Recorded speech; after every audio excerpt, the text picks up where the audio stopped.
Hi, I'm Jake from the Iron Neck, and today we're working on an overactive trap program.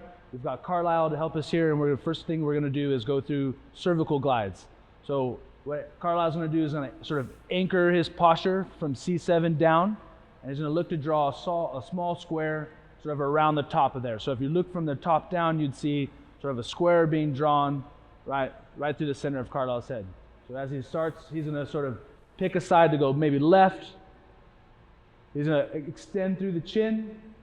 He's going to pull that ear across to the right side, and then he's going to retract the spine back.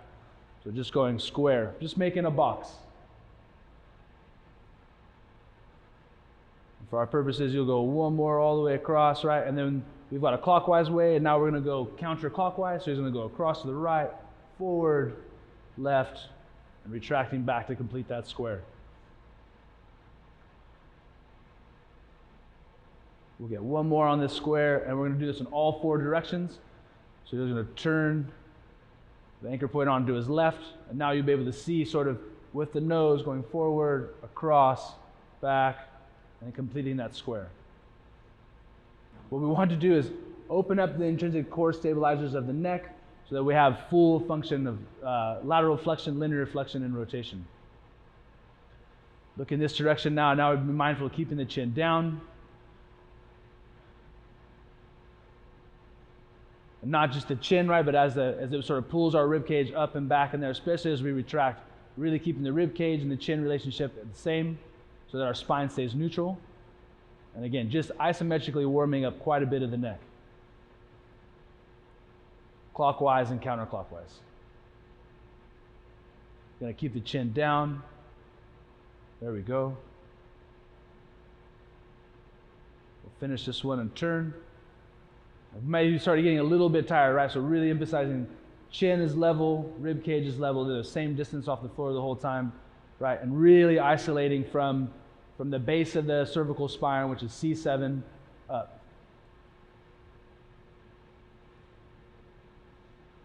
Pulling it across. There you go. Nose forward, ear across.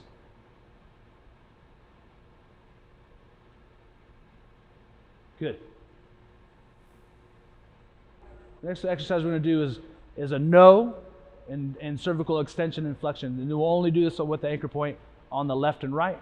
So Carlisle will turn with the anchor point on his left. And the first thing he's going to do is going to tuck the chin and sort of test the range of motion in his no. So again, we have the back of the neck, erector spinae, and a lot of these muscles now on stretch, right, and pure rotation. And he's going to go to a pain-free neck extension now. So chin's going to raise up, right, mostly looking at C3, right, with that chin lift. And he's going to do the same no.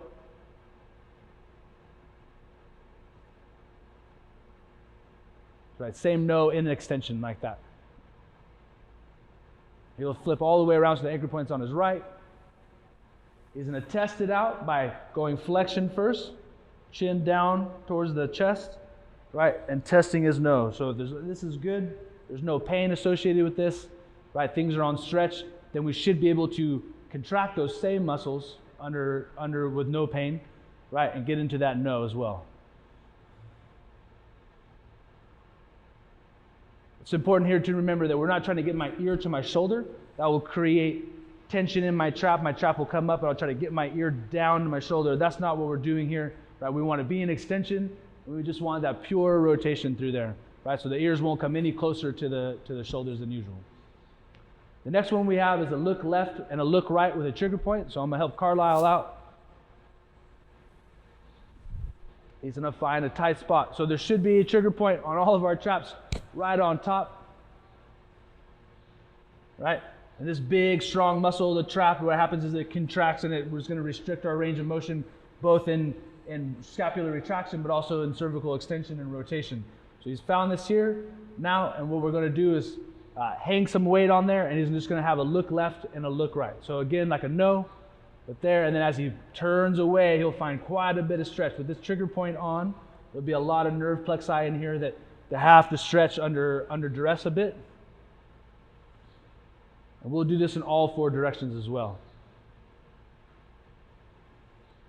Doing it in all four directions helps us activate the neck isometrically on all 4 sides while we distract with this trigger point in the trap. Especially going away from there, there's going to be a lot of stretch in there.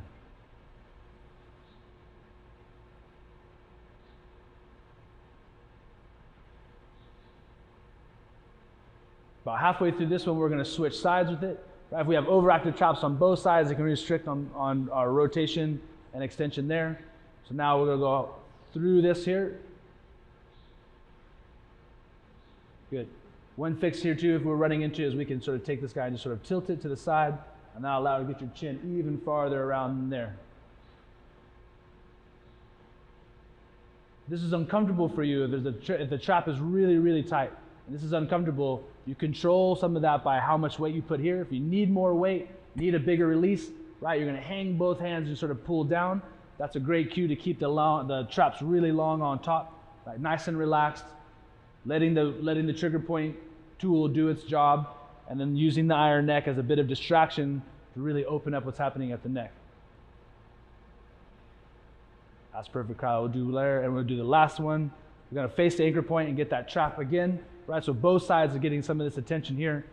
Posterior side of the neck, the thoracic spine, the posterior chain is sort of occupied isometrically here with the iron neck on, and we can really isolate this one trap.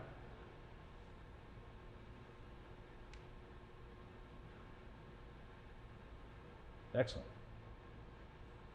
So our last program here, our last exercise is figure 8s with our arms in internal rotation, so I'll borrow that back. So just looking at the anchor point, and with the anchor point behind him, Carlisle's going to put his arms in internal rotation.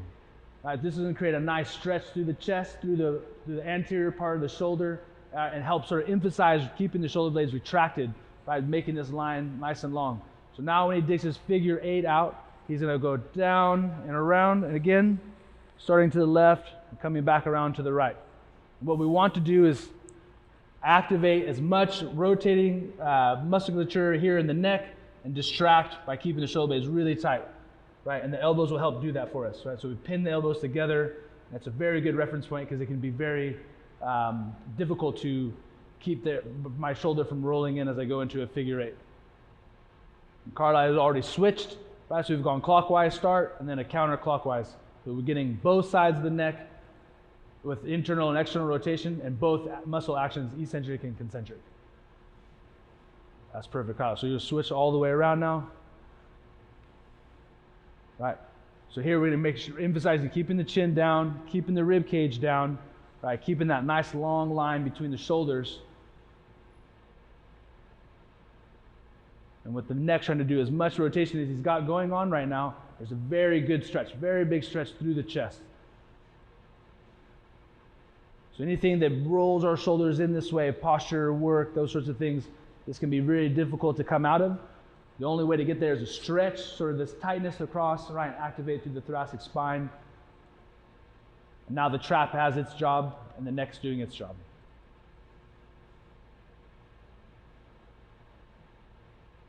Excellent.